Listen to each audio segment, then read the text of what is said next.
ആലപ്പുഴ ആറാട്ടുപുഴയിൽ വയോധികയെ തെരുവുനായ കടിച്ചുവെന്ന സംഭവത്തിൽ നിർണായക കണ്ടെത്തൽ. കാർത്തിയായനെ വീടിന് പുറത്ത് കിടത്തിയ ശേഷം വീടും ഗേറ്റും പൂട്ടിയാണ് വീട്ടുകാർ പുറത്തുപോയത്. തെരുവുനായ കടിച്ച കാർത്തിയായനി 2 മണിക്കൂറോളം വീട്ടുമുറ്റത്ത് കിടന്നു. മനീഷ് മഹിപ്പാൽ വിവരങ്ങളുമായി ചേരുന്നു. മനീഷ്, ആ തെരുവുനായകളെക്കാൾ കൂടുതൽ ക്രൂരമായ മനോഗതിയുള്ളവരായിരുന്നു വീട്ടിനകത്ത്, അല്ലേ മനീഷ്? അശ്വിനി, ഞാൻ നിൽക്കുന്നത് ഈ ആറാട്ടുപുഴ അഴീക്കോടൻ നഗറിലെ കാർത്തിയാനമ്മയ്ക്ക് ആ ദാരുണ സംഭവം ഉണ്ടായ ആ വീട്ടുമുറ്റത്താണ്. ഇവിടെ ഇന്നലെ ഉച്ച കഴിഞ്ഞ് ഏകദേശം ഒരു 3 മണിയോടുകൂടിയാണ് ഈ സംഭവം ഉണ്ടായതെന്നാണ് നമുക്ക് മനസ്സിലാകുന്നത്. അതായത് ഈ കാർത്തിയാനിയമ്മ പകൽ സമയത്ത് വിശ്രമിച്ചിരുന്നത്, കിടന്നിരുന്നത് ഈ ഒരു സ്ഥലത്താണ്. ഈ വീടിന്റെ പുറത്തുള്ളൊരു താൽക്കാലിക ഷെഡ് നമുക്ക് കാണാം. ഇവിടെയാണ് കാർത്തിയാനിയമ്മ ഇരുന്നിരുന്നത്. ഭക്ഷണമൊക്കെ കാര്യങ്ങളൊക്കെ അടുത്തുണ്ടായിരുന്നു. ആ സമയത്താണ് ഈ തെരുവുനായയുടെ ആക്രമണം ഇവിടെ ഉണ്ടായതെന്നാണ് നമുക്ക് അറിയാൻ കഴിയുന്നത്. മകൻ വൈകിട്ട് 5 മണിക്ക് എത്തുമ്പോഴും ഇവിടെ ഈ സ്ഥലത്ത് തന്നെയായിരുന്നു കാർത്തിയാനിയമ്മ കിടന്നിരുന്നത്. ആ സമയത്ത് ഇവിടെയുള്ള ആളുകളൊക്കെ തന്നെ ഒരു നായ്ക്കളുടെ കുര കേട്ട് ഇരുന്നെങ്കിലും പക്ഷേ അകത്തെന്താണ് സംഭവിക്കുന്നതെന്ന് അറിഞ്ഞിരുന്നില്ല. വൈകിട്ട് മകൻ വരുന്ന സമയത്താണ് ഈ കണ്ണൊഴികെയുള്ള മറ്റ് മുഖഭാഗങ്ങളൊക്കെ തന്നെ ഇവിടെ നായ്ക്കൾ കടിച്ചെടുത്തിരുന്നു. അങ്ങനെയാണ് നമുക്ക് മനസ്സിലാകുന്നത്. മകൻ പ്രകാശൻ ഇപ്പോൾ അടുത്തുണ്ട്. എപ്പോഴായിരുന്നു ഇത് കണ്ടതെന്നടക്കമുള്ള കാര്യങ്ങൾ അദ്ദേഹം പറയും. എപ്പോഴാണ് ചേട്ടൻ വന്നത്? നമ്മൾ അങ്ങനൊന്നും ഇല്ല, എനിക്കൊന്നും പറയാനില്ല. ഞാൻ എന്ത് പറയാനാ? എൻ്റെ അമ്മ ആണ് ഇങ്ങനെ. ഇപ്പോൾ അമ്മയ്ക്ക് വയ്യാതെ കിടക്കുമൊന്നുമല്ല. ഞാൻ എന്നും സാധാരണ അമ്മ അവിടെ ഇരിക്കുന്നു. അപ്പം രാവിലെ ഞാൻ ജോലിക്ക് പോകുന്നു. അമ്മ അവിടെ എണ്ണീച്ച് രാവിലെ ഇറങ്ങിയിരിക്കും. ഞാൻ മിക്കവാറും ദിവസം പറയും, അമ്മ എന്തിനായി അതിരാവിലെ ഇരിക്കുന്നത്? അപ്പം കൊതുകടി കൊള്ളുന്നു. അപ്പം പറയും, മോനെ കാറ്റുണ്ട്. അപ്പോൾ അതുകൊണ്ട് അതും എനിക്ക് കിടക്കാൻ വേണ്ടി ഒരു വണ്ടിയും വെക്കാമല്ലോ, അതിന് വേണ്ടിയിട്ടാണ് അത് ഞാൻ അങ്ങനെ ചെയ്തത്. അപ്പോൾ അമ്മ വന്നു കഴിഞ്ഞപ്പോൾ അമ്മ വിശ്രമിക്കട്ടെ, അകത്തെപ്പോഴും കയറിയിരിക്കേണ്ട ഇടുക്കുമുറി. അപ്പോൾ അത് കാരണം അമ്മ അവിടെ ഇരിക്കുന്നു, കിടക്കുന്നു. ഭക്ഷണം ചിലപ്പോൾ അവിടെ കൊണ്ട് കൊടുക്കും, ചിലപ്പോൾ അകത്ത് കയറി കഴിക്കും. അമ്മയ്ക്ക് മടുക്കുമ്പോൾ അമ്മ അകത്ത് കയറി കിടക്കും. അകത്തും കട്ടിൽ ഇട്ട് ഷീറ്റ് വിരിച്ചിട്ടിട്ടുണ്ട്. നമുക്ക് ഇവിടെ ഇരുന്ന് മടുക്കുമ്പോൾ അമ്മ അകത്ത് കയറി കിടക്കും.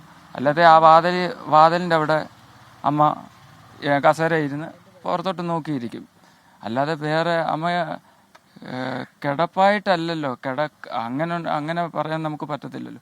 കാരണം അമ്മ അവിടെ ആ കല്ലിൻ്റെ പുറത്ത് പോയിരുന്ന് അമ്മ അയൽക്കൂട്ടക്കാരുമായിട്ട് പെണ്ണുങ്ങളും ഒക്കെ ആയിട്ട് സംസാരിക്കുന്നു. ഞാൻ അതിനൊക്കെ വഴക്ക് പറയും. അപ്പോൾ എന്താ ചെയ്യുക?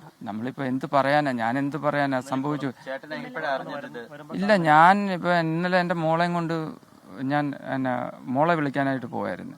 ഞാൻ മാത്രമേ പോയുള്ളൂ. വൈഫ് ഇന്നലെ കായംകുളത്ത് വരെ അമ്മയ്ക്ക് കഞ്ഞിയും കൊടുത്തിട്ട് കഞ്ഞി കൊടുത്ത്, അപ്പോൾ അമ്മ പറഞ്ഞ് കുറച്ച് കുടിച്ച് ബാക്കി അവിടെ മൂടി വെച്ച് പിന്നെ കുടിച്ചോളാമെന്ന് പറഞ്ഞു.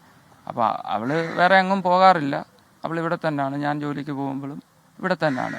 പിന്നെ പ്രത്യേകിച്ച് നമ്മൾ വേറെ എന്താ പറയുക, തീരെ വയ്യാതെ കിടക്കുകയാണെങ്കിൽ നമുക്ക് ആരെങ്കിലും ഇരിക്കുക, അങ്ങനൊരു ഇതല്ലല്ലോ. വീട്ടിലൊരു അമ്മ അങ്ങനെ നടക്കുന്ന അല്ല, അവളുണ്ടായിരുന്നു. പക്ഷെ ഞാൻ അവള് കായംകുളം വരെ പോയി. ആരുമില്ല. ഇല്ല, ഗേറ്റിൽ നിന്ന് ഈ റോഡല്ലേ കിടക്കുന്നത്. ചിലപ്പം അമ്മ കസേര വലിച്ചിട്ടില്ല അവിടം വരെ പോയിരിക്കുന്ന അമ്മ ചിലപ്പം പുറത്തോട്ട് ഇറങ്ങുമല്ലോ. അപ്പോൾ അത് ഇറങ്ങണ്ടെന്ന് വിചാരിച്ച് ഞങ്ങൾ എവിടോട്ടെങ്കിലും അവൾ പോയി കഴിയുമ്പം പോകുന്നെങ്കിൽ അവളെ പുറത്തുനിന്ന് ലോക്ക് ചെയ്യും. എൻ്റെ ആ പട്ടിയുടെ നോക്കി, ആ പട്ടിയെ ഇതുപോലെ ഒരു ദിവസം വന്ന് കുറേ പട്ടി വന്ന് കടിച്ച് ഇവിടുത്തെ ആൾക്കാരെല്ലാം കൂടെ വെള്ളം വെച്ചെന്ന് പറഞ്ഞു. കമ്പ് വക്കറ്റും എടുത്ത് ഇവിടെ ഉണ്ടായിരുന്നു, എടുത്തെറിഞ്ഞ് പട്ടിയെ പോലും വിട്ടില്ല. ഇവിടെ ഒരു 3-4 പട്ടി ഉണ്ടായിരുന്നു. അമ്മ അവിടെ താഴെ കിടക്കുകയായിരുന്നു.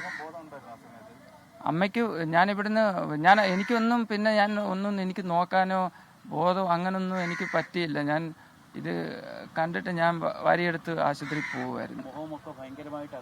അങ്ങനെ ഇവിടെ ഈ താടിയലിന് ഇവിടാണ് കടി കിട്ടിയിരിക്കുന്നത്. എനിക്കിത് ഒറ്റ നോട്ടം, ഞാൻ എൻ്റെ അമ്മയല്ലേ, എനിക്ക് എന്ത് പറയാൻ പറ്റും?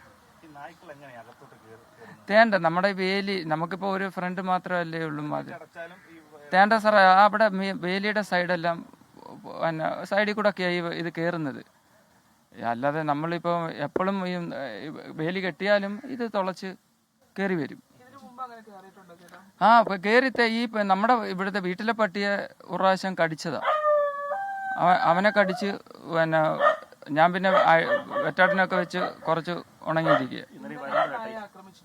ഇന്നലെ കടിച്ചില്ല. പക്ഷെ ഞങ്ങൾ വരുമ്പം 2 ഇവിടെ ഇപ്പോണ്ട്. ഒരെണ്ണം നമ്മുടെ പട്ടിയുടെ ഒരെണ്ണത്തിന്റെ പെടലിക്ക് പിടിച്ചിട്ടുണ്ട് അവൻ. ഇതിൻ്റെ അകത്തുണ്ട്. ഉണ്ട്. അമ്മ കരഞ്ഞെന്ന അയാൾ എന്തൊക്കെയോ പറയുന്നുണ്ട്, എന്തൊക്കെയോ പറഞ്ഞൊപ്പിക്കാൻ നോക്കുന്നുമുണ്ട്.